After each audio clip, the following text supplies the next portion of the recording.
Hi everyone, welcome to Cloud by Veer YouTube channel folks. My name is Virender and I welcome you all in this particular session in which we are going to see a very important topic which is AWS Transit Gateway. And in this particular tutorial, we are going to see how we can pair the VPCs with the Transit Gateway and its components. Now, why we are doing this and what exactly the use case is basically, there are a couple of services which I have mentioned, like we have the AWS Transit Gateway and AWS VPC Peering, right? So first we need to understand about these particular services, why these services are inside the AWS management console and what exactly the use case of the VPC and the Transit Gateway. So if you go to this VPC section over here in the networking section, there is a service named as VPC, which is for virtual private cloud.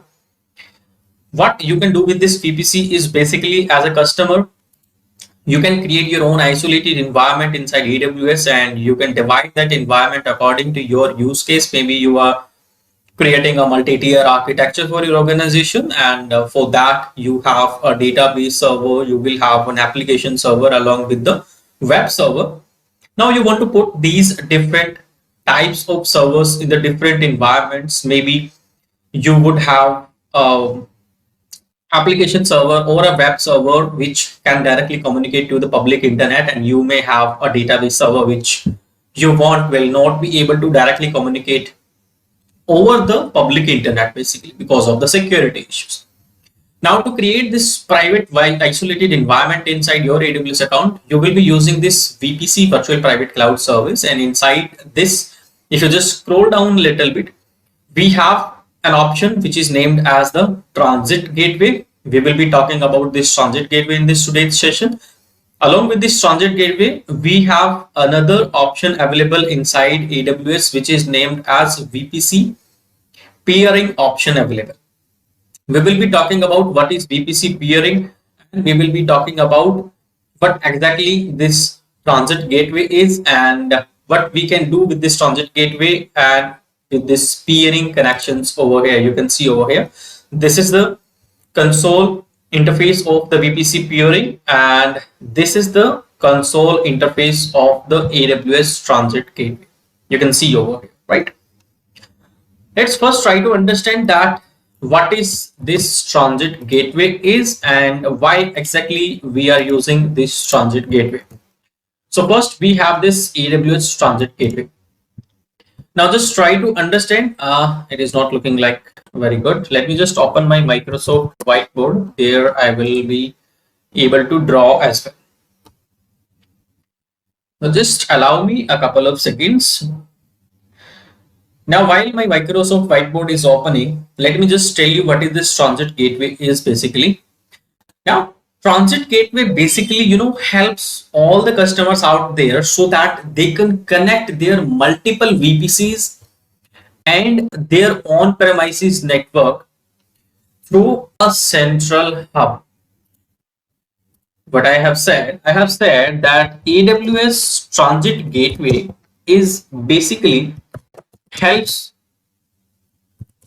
customers so that they can connect the multiple VPCs as well as their on-premises network with the help of a central hub. Now this central hub is known as this Transit Gateway. Getting my point?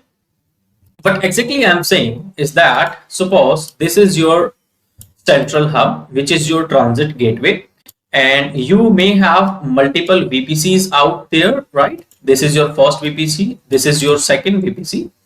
Now there is one way that you can make a communication between your first VPC directly with your second VPC. What exactly I'm saying is that the resources of your first VPC will be able to communicate to the resources of the second VPC with the help of one service inside AWS VPC, which is named as VPC Peering. Which we have seen as name as peering connections.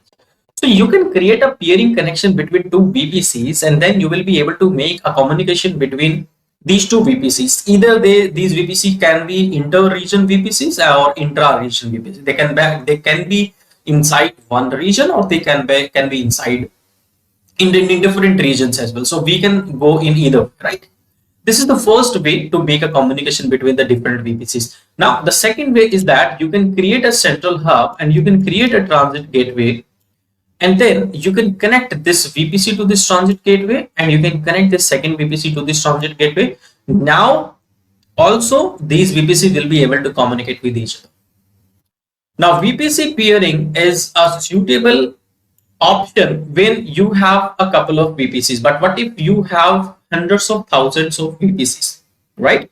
If you have 2 VPCs, 5 VPCs, 10 VPCs, then there can be an easy way like VPC peering. Then you are creating the VPC peering connection between multiple VPCs. You are creating the different route tables, and inside those route tables, you are defining couple of routes so that the resources will be able to follow the path which you will be mentioning inside those route tables, so that they can communicate with each other.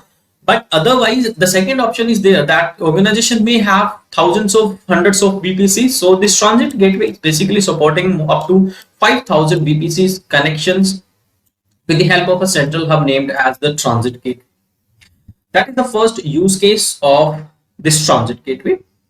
Now, when you are using this VPC peering using the transit gateway, the very important option, or you can say the advantage which customers are getting, is that their data will always be encrypted and data will no longer use the public internet for the communication. That is what the most important benefit of the transit gateway, as your data will be encrypted and your data will not flow over the public internet, right? So it's a very easy to connect with the transit gateway. As a customer, you will have full control in your hand, the security of the data inside your hand. And this transit gateway also have the multicast feature as well, which means you can attach multiple types of devices with this transit gateway. Either you can connect your own site-to-site VPN connection, you can connect your direct connect, you can connect your VPCs, and couple of attachments we will be seeing in this particular session, that what are the different components we can attach with this transit gateway, right? Why we are using transit gateway other than this VPC peering? Because there is a limitation of this VPC peering, which is that this VPC peering does not support the transitive peering. What does that mean? That means that you can only peer 2 VPCs at a time, right? If you have more than 2 VPCs, you cannot create a single VPC peering connection between multiple VPCs. That is what the limitation of this VPC peering.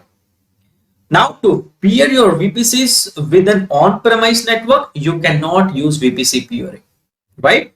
That's why we will be using this transit gateway to overcome these limitations, right? Now, how this transit gateway helps you so that you will be able to simplify your network, whatever you will be creating, because it will be act as a cloud router that will be supporting the VPC connections, that will be supporting your VPN connection, that will be supporting your direct connect as well. These are the different features of this AWS transit gateway, right? So this is what is basically an overview of this VPC peering and a little bit overview of your transit gateway. Now let me just take you to the AWS management console and let's see what is basically the path and what are the different options to work on this particular tutorial. Now to start with this, let's first create a VPC. So we will be creating 2 VPCs. We will be creating 2 different virtual machines, 2 different route tables, and then we'll create a transit gateway. So this is what the architecture will look like. Let's first create a VPC. We are basically creating an isolated portion of the AWS cloud basically, right? So let's just give this VPC name as first VPC, because we are creating our first VPC. So I'm giving name as the first VPC, right? We need to provide a CIDR range, which is known as classless inter-domain routing. Basically, with the help of IPv4 IP addressing, we will have to define a range of IP address so that the components or the resources which will be available inside this VPC will be taking the IP addresses from that particular CID range which we are mentioning over here.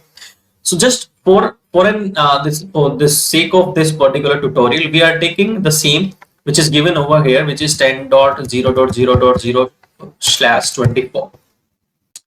That means that if you subtract this 24 from 32, you will be getting 8, and just make that 8 2 to the power.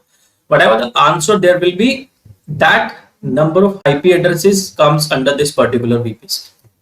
That is what the agenda of this CID, right? Leave everything default and just click on this create VPC button over here. Now you can see the details of your VPCs available over here, and your first VPC has been created. Now let's click on this action button over here, and you have this option of edit VPC settings over here. Now here we have this option of DNS settings, domain name system setting, right?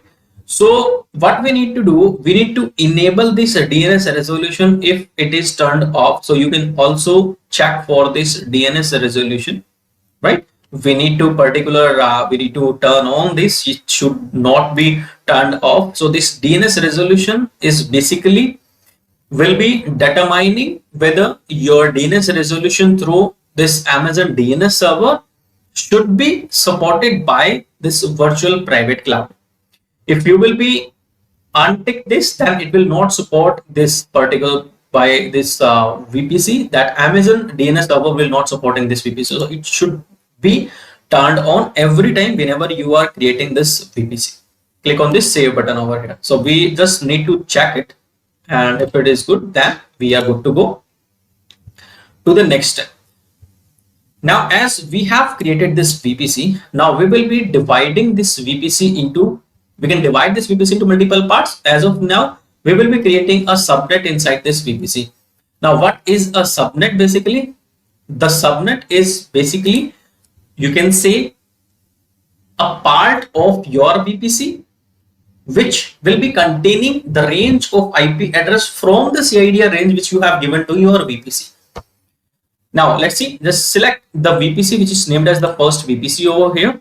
You can see that this CID range you have given to this VPC. Now you will be dividing maybe this CID into multiple parts. If you are creating multiple subnets, then you will be dividing this CID into the multiple subnets.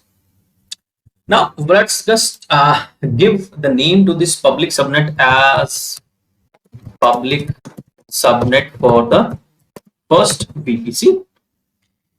Okay, availability zone, as of now I'm selecting no preference, otherwise you can select an availability zone as well. Whatever the availability zone you will be selecting, your subnet is going to be created inside that particular availability zone.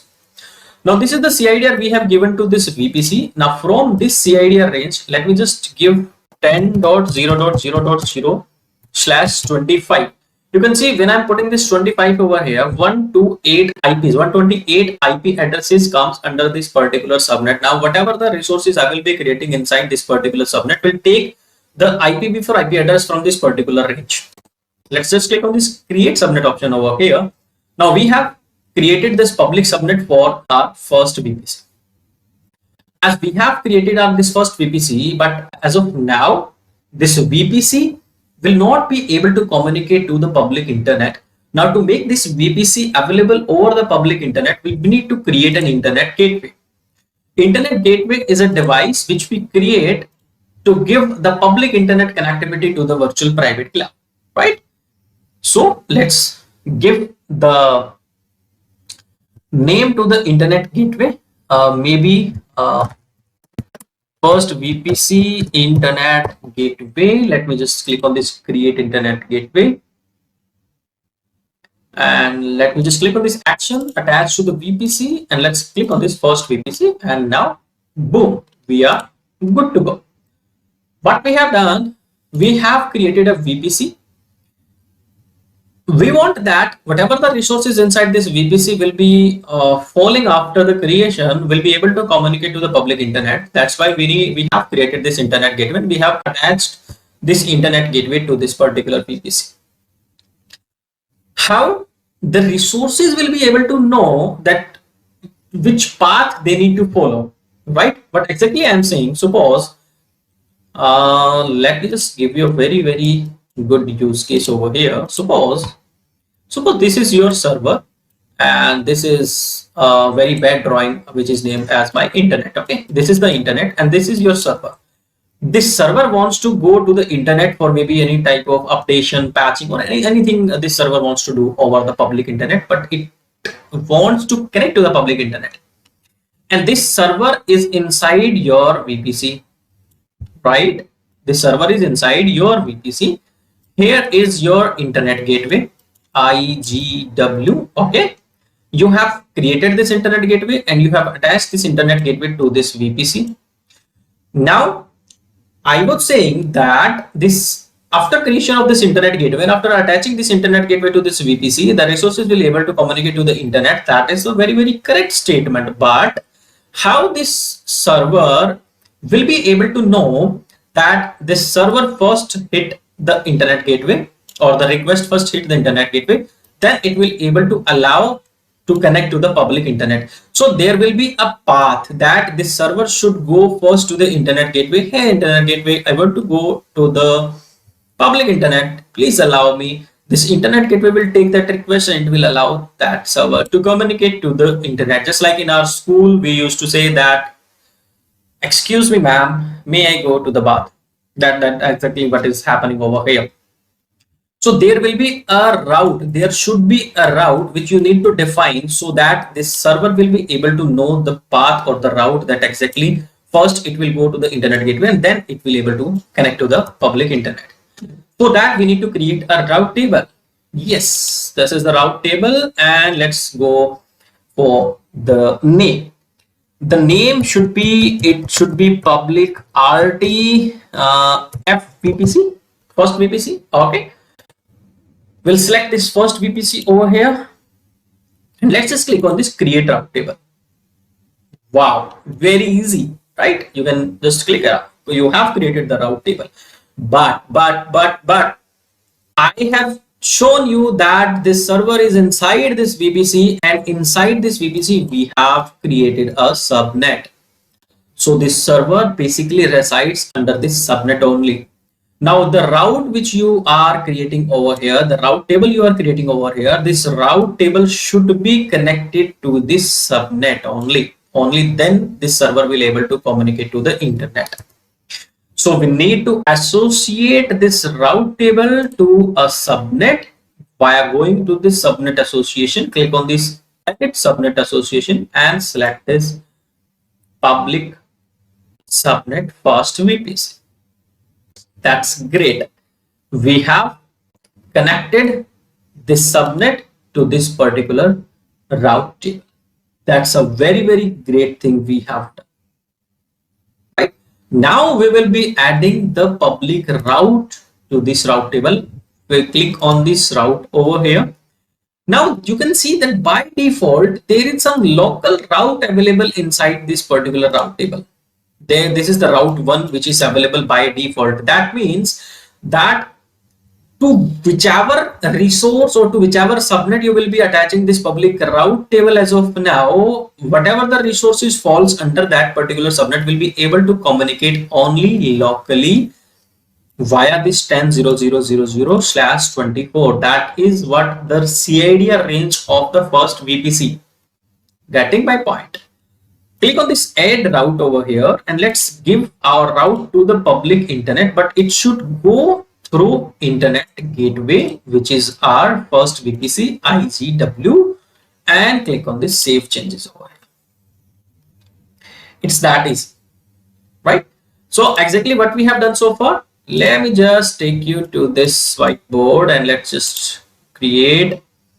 So we have created a VPC. Okay, we have created a subnet. Okay, we have created an internet gateway which is attached to the VPC. We have created a route table which is attached to the subnet. That is what we have created so far. Now we need to create the server which will be falls under this particular subnet. let's go to the management console and let's first go to this EC2 section over here, and let's first create our first virtual machine. This is the console of the EC2. We go to this instance running section over here. This is the instance running section where you can see all the running instances which you will be creating. Let's first give the name to this server, and you can give any name whichever you want. Let me just give as first VPC server or EC2, whatever you can write. You can select an application and operating system image. So what happened earlier times, or if you are purchasing a computer system, you need to install the operating system inside your computer system. Only then you will be able to start your computer, right? But this AMI is having all the configurations of that particular software configurations and your operating system. So it is already been installed inside this AMI. So once you will be attaching this AMI to your server, in just a couple of seconds, you will be able to access that server without installing any type of operating system, because it will be automatically installed inside that. Instance type, for the sake of this tutorial, I am selecting this T2.micro. T is the family of your virtual machine from the second generation, and the size is micro, in which you will be getting one virtual CPU, 1 gigabytes of memory, and this T2 is the family of this instance. Now, for this key pair, when you want to connect to this virtual machine securely, you need to create a key pair. Let me just provide name to this key pair as EC2 SSH underscore key, so that I will be able to access this EC2 instance with the help of this private key, and click on this create key pair option over here, and you can see one key pair has been downloaded inside your local system. You can see over here. In the network settings, click on this edit button option over here. In which VPC you want to create this server? I want to create inside my first VPC. Inside this first VPC, I want to create this virtual machine inside my public subnet first VPC. Do you want to assign a public IP to this virtual machine? Yes, it should be enabled. I want to attach or I want that automatically the public IP will be assigned to this EC2 instance. Then we have this firewall option available over here. Now we need to create a security group, and inside that particular security group, we will be allowing this EC2 instance with couple of permissions, in which the first is the SSH. Anyone will be able to SSH inside this, and anyone who is coming from HTTP also will be allowed to access this EC2 instance. And if anyone is coming from the HTTPS, will also be able to communicate with this EC2 instance. These three inbound rules I have attached to the security group, right? This is the storage, and apart from that, if you just click on this advanced detail option over here, if you scroll down, there is an space available for the user data. So you can write your own script by which you can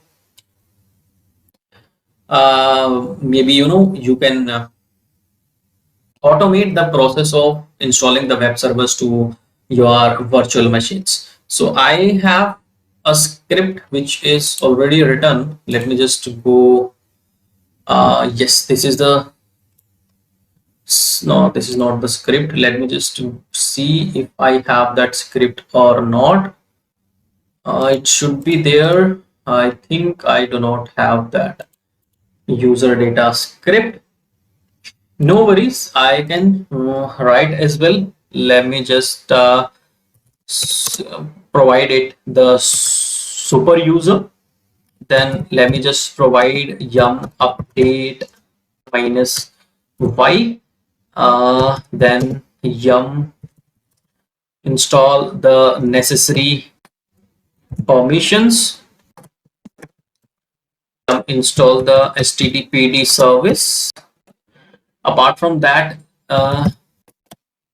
you should also enable the system CTL so that it will be able to start the HTTPD service, and your system CTL should be able to enable the HTTPD service, right? After this, just provide an HTML page which is HTML. One heading will be there. Let's suppose welcome to Cloud by Peer YouTube channel. Close that particular H1 heading and close your HTML tag as well. So after that, nothing more to do. And let's just click on this launch instance over here, and your instance will be launched in just couple of seconds. Now let's just try to connect with this EC2 instance. So now instance state as of now is in the pending state. Let me just refresh it, and in just a couple of seconds it will become in the running state. Otherwise we will just we can check for the EC2 user data script for HTML web page, and let's take it from here. We will take it from here. If our own script which we have written, if that will not be working, we will take that script from here. No script available. Okay, I think my internet is slow down. Let me just try. Okay, let's just copy the public IP and let me paste it over here. Okay, now the site can't be reached. Let me just take over here. I'm just searching for the user data. Okay, if it will be over here. Okay, let me just copy it from here. I have written the same, but okay, let me try again. Otherwise, let's go to this instance section over here. Status check is in the initializing state as of now. Go to the actions instance settings and edit user data. Okay, first we need to stop the instance. First, let's stop this instance initializing, and it is stopped right now. Let me go to the instance setting and edit the user data script. Is that instance stopped or not? It should be stopped now. Instance state is in the stopping state. Okay, let's wait for a couple of seconds, folks. It is now in the stopped state. Go to the actions instance settings, edit the user data. Okay, modify user data as text. Let me just, what is that? Copy, and this is cloud by Peer, and let's just click on this save button over here. Okay, user data successfully modified. Let me just cross this, and let's just start this instance again. Successfully starting. It's in the pending state. Okay. Meanwhile, the instance is in the starting state. Let's just create our second VPC. Meanwhile, create VPC, because we need to create two VPCs, so that will be able to make a communication between both the VPCs with the help of Transit Gateway. Second VPC and CIDR you can provide for now 20.0.0.0/24 to the second VPC. Click on create VPC. Instance status check is initializing now. Public IP address has been changed at this time. No worries. We have created the second VPC. For this second VPC, let me just check for the DNS resolution. It is already turned on. Go to the VPC section. Let's just create the second subnet for the second VPC. Now this time we will create the private subnet for second VPC. And availability zone, right now I'm selecting no preference, and the CIDR block should be 20.0.0.0/25. 128 IP addresses I'm providing to this private subnet, and we will launch an EC2 instance in the private subnet as well, because we will be able to see, or we have to make a communication between these two instances. Because of that, we need to create the second EC2 instance. Name should be second VPCs EC2 Amazon AMI instance type, and apart from that, key pair, let's select the same key pair which we have created, EC2 SSH, that key pair we have created. Click on this edit button option over here, and now select the second VPC from the drop down list in the private subnet, and create a new security group. And the security group name, let's select as private EC2 security group, and we'll just add the SSH from anywhere. And apart from that, nothing else to do over here. Let's just go to the launch instance section, and let's just launch this EC2 instance. Now we have created the second EC2 instance as well, which is the private EC2 instance. The first we had created, that was the public EC2 instance. Status checks, it's still in the initializing state. Now 2x2 status checks passed for the first VPC. Copy the public IP. Let's try to access over the public internet if the web page is accessible or not. It is already is not accessible. Why it is not accessible? Let's try, go to the security section, go to the security group over here, inbound rules, HTTP, HTTPS and SSH. Let's just add all TCP from anywhere IPv4 save rules. I have enabled all type of traffic from everywhere. Let me just refresh this page now. Is still the web page is still not accessible. I don't know why it is happening. Okay, that is not the use case. I will check for that. The web page is why not accessible over here. Okay, no worries, as we have already provided the permissions as well. Still it is not able to accessible the web page. No worries, I will check for that. But the use case is not that to open the web page. The use case is to make a communication between these two EC2 instances in the different VPCs with the help of one path, which is the transit gateway. Now let's move towards the VPC console, and let's go to the transit gateway section now. So far so good. What we have done, we have created our first public VPCs, and we have created our second private VPC.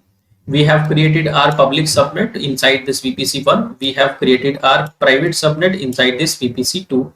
We have created our virtual machine inside VPC1. We have created a virtual machine inside VPC. This is what we have done so far. So these are the two VPCs, and these are the two virtual machines. We need to create a communication between these two virtual machines, and these two VPCs will be connected to the transit gateway. That is what is the use case of this particular tutorial.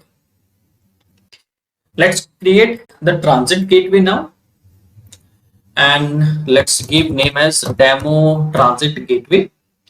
And inside this description, you can provide that transit gateway for peering two VPCs. That can be the description, and let's just click on this transit gateway option over here. As the state is in the pending state of this transit gateway, We have another option available over here inside this transit gateway section, which is named as transit gateway attachments. So basically we need to create an attachment, and that attachment would be your VPC, right? Let's provide name as first underscore VPC transit gateway attachment. Transit gateway ID, as of now it is not showing any ID. Why? Because the transit gateway is in the pending state. Let me just go to the transit gateway and check for the status of the transit gateway. It's still in the pending state. Let's just wait for a couple of seconds, folks. So basically we have created this transit gateway so that we will be able to connect those two VPCs with each other through this transit gateway. Now there are two VPCs, so we will be creating attachments in this transit gateway, and that attachment would be known as the VPC attachment basically, right? So we can have different type of attachments. So basically one for each of the VPC which we have created, and these attachments will be will be responsible for the peering between the VPCs and the transit gateways. That is what is the use case. And now it is in the available state. Let's go to the transit gateway attachment again, create the transit gateway attachment. First the VPC transit gateway attachment, select this demo transit gateway attachment. Can be VPC, your VPC VPN attachment can be the peering connection, and attachment can be the direct connect as well. As of now we are selecting this VPC over here. DNS support should be checked. It should support the DNS. And VPC, we are creating this attachment for our first VPC. Subnet ID, it is default. This subnet we have selected over here, which is public subnet first VPC inside this VPC. Let's just click on this create transit gateway attachment. Now the creation of this attachment will take a couple of minutes. It can be can take up to 5 minutes to create this particular attachment, right? Meanwhile, let's just create the second attachment for this transit gateway, which is our second VPC's transit gateway attachment. Inside the transit gateway demo transit gateway, and the VPC is the attachment. And in which VPC? In the second VPC, it will automatically select the subnet from the second VPC, which is private subnet second VPC. Let's click on this create transit gateway attachment. Now once the attachments will be created, both the transit gateway attachments will be present over here, and the state will be from this pending state, it will become as the available state. Now let's just meanwhile this transit gateways are being created, we will go to the route table section, and now we'll create some routes. We will try to add a route in the first VPC route table that basically direct the traffic which is destined for the second VPC CIDR range to the transit gateway. It will enable the communication between the VPCs through the transit gateway, right? Okay.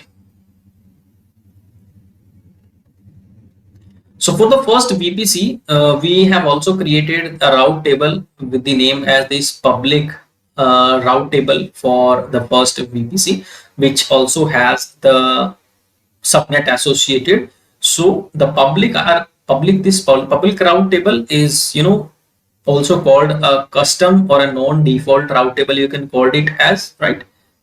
So if you just click on this route table, you will be able to see all the routes what you have provided. You have provided one route to the internet gateway and one local route is there. So internet route is open and local route is open. Let's just add a third route over here. Now in this particular third route, the destination would be the IP address or the CIDR range of your second VPC, which is your 20.0.0.0/24. This CIDR range you have given to your second VPC.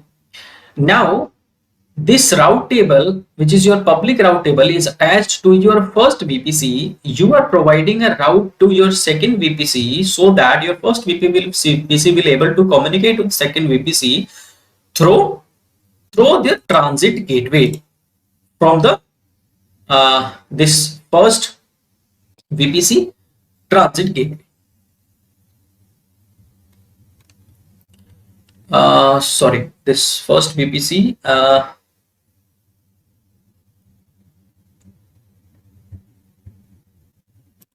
There should be the demo transit gateway. Okay, let's just select the transit gateway attachment over here, and let's just click on the save changes.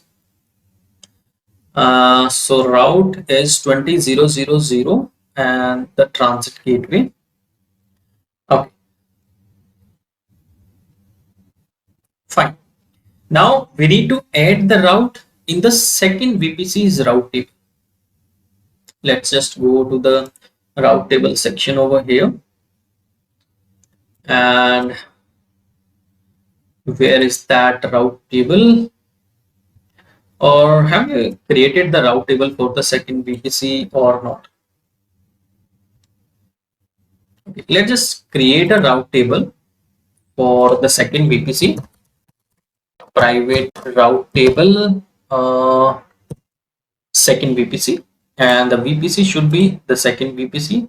Click on this create route table, and we will add an entry to this route table, and the entry should be the IP address of the first VPC 10.0.0/24, and target should be the transit gateway. This is the second VPC's transit gateway attachment. Click on the save changes over here. Okay, now let's just check that attachments are in the available state or not. So now both of the attachments are now in the available state. Now what we will do, we'll try to test the connectivity between these two VPCs so far. Now we'll go to the EC2 section over here. These are the two VPCs we have. Sorry, these are the two instances we have created, right? Let's just click on this first VPC and try to connect with this VPC with the help of EC2 connect option. So the username is EC2-user. Try to connect with this. Once you will be connected to the EC2 instance from which inside this is the first VPC, you are connected, and this is the IP address, and the username is EC2-user. Switch to the root user with the help of sudo su command, and over here you need to update the server repository. Let's give name as yum update -y. So it will update the server repository. Now what we need to do, we need to copy the .pem key of the EC2 instance created. If you go to the download section, and here it is, the key which we have created, EC2-SSH_key.pem. Let me just open this key in the notepad. You will be able to see the key over here. This is the key. Okay. We need to copy that key, and we need to create a file first basically. So let me just use the nano command, nano EC2-SSH_key.pem.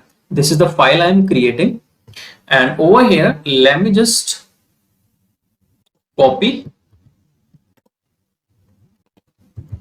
this key over here, and you need to paste over here. Now the key has been pasted over here. Okay, and once you paste that particular key, press Ctrl X over here, and now let's just select this Y option over here and hit enter button. You have created this file in which you have copied that particular key which you have created, and we need to change the .pem key permissions with the help of chmod 400 EC2-SSH_key.pem. It will change the permissions for the key. Now From this EC2 instance, let me just clear the screen for you. From this, you need to access this second private EC2 instance. This is the second private EC2 instance you have. Just copy the private IP of the second EC2 instance and try to SSH into that. SSH EC2 dash user at the rate private IP of the EC2 instance. Let's just remove that. Okay, this is the private IP of your second EC2 instance -i EC2 underscore SSH underscore key dot pem, and let's just hit enter, and let's see if we will be able to connect to the private EC2 instance or not. Let's just wait for a couple of seconds if it will be allowing us to connect to this private EC2 instance or not. If it will not allow, then maybe we need to add, or maybe we need to modify some security group permissions for the second EC2 instance or not. Okay, so it is taking some time. Instances in the running state and 2x2 status check passed as well for both of the EC2 instance, and attachments are also available. Apart from that, everything is good. We have created the internet gateway, we have attached that as well. We have created the route tables as well. Okay, it is stopped now. Let me just clear. We are in the EC2 dash user. Okay, let's just give it a one more try, and before that let me just go to the second VPC security section, and in the security section let's go to the security group, and let's see in the inbound rules SSH is open from anywhere IPv4. Okay, and click on the save rules.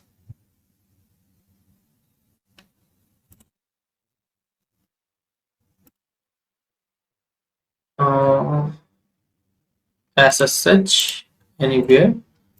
Let me just also add all the TCP from the, where is that,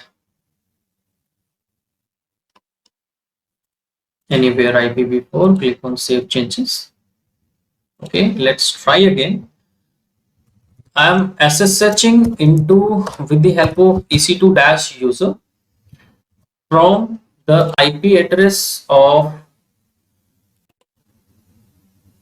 the second EC2 instance, that is your second VPC, and let me just go to the detail and copy the private IP, and the private IP is 20.0.0.95 20.0.0.95. okay, dash I EC2 underscore SSH underscore key dot pem. Hit enter, and let's see if we will able to communicate with this instance or not. At this time we are in the first VPC server and we are trying to access the second EC2 instance. It should give the command as okay, let me just try again. SSH EC2 dash user at the rate 20.0.0.95 minus I EC2 SSH underscore key dot pem.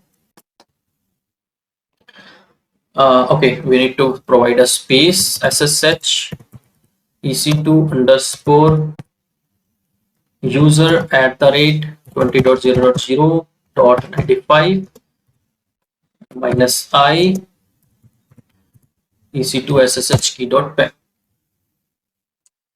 I don't know why it is taking a lot of time to connect to the second EC2 instance, but no worries. I hope you understand the agenda and how we can make a communication between two VPCs resources with the help of the transit gateway, right? So for that, we need to create these different resources inside our account. Let me just terminate these EC2 instances. Otherwise, it will give me a lot of cost as well. Let me just terminate the instances. Instances will be terminated. Apart from the instances, let me just go to the VPC and let me just delete these two VPCs. Sorry, let me just first click delete this VPC. So if you delete this VPC, all the resources which are attached to this VPC will automatically be deleted. It is not allowing me to delete this VPC because EC2 instances are now in the shutting down state. Once they will be terminated, only then it will allow me to delete these VPCs. No worries.